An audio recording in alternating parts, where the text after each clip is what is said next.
ગરમીમાં માત્ર ઠંડક જ નહીં પરંતુ પાચન શક્તિ, ઉર્જા અને હાઇડ્રેશનની પણ શરીરને એટલી જ જરૂર રહે છે. તો આજે આપણે જાણીશું એવા સમર ડ્રિંક્સ વિશે જે તમને ફક્ત ઠંડક નહીં પરંતુ આરોગ્ય માટે પણ એટલી જ બેનિફિશિયલ છે. નમસ્તે my YouTube fans, take you stay positive and stay tuned with my channel. I am Mansi Khakar. Heartily welcome you all to my YouTube channel.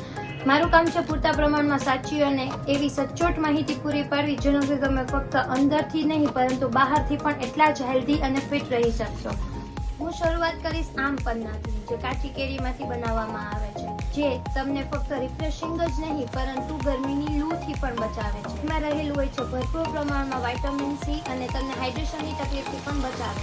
થોડું મીઠું અને જીરું ઉમેરો અને તમારું સુપર રિફ્રેશિંગ આમ પન્ના છે તૈયાર. છે પપૈયા સ્મૂધી.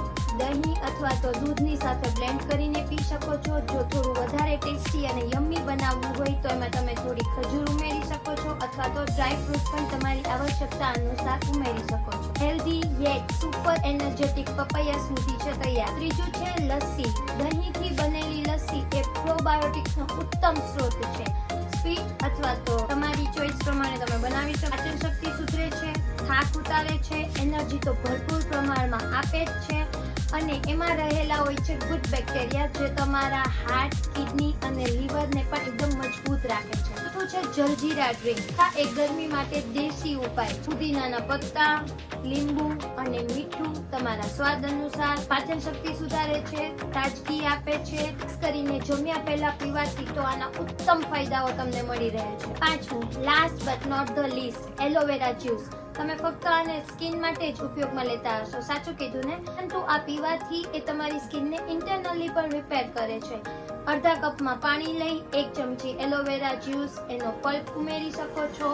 માર્કેટમાં અવેલેબલ હોય છે, મેડિકલ સ્ટોરમાં મળી જશે. હવે તો સારા એવા સુપર માર્કેટમાં પણ અવેલેબલ હોય છે.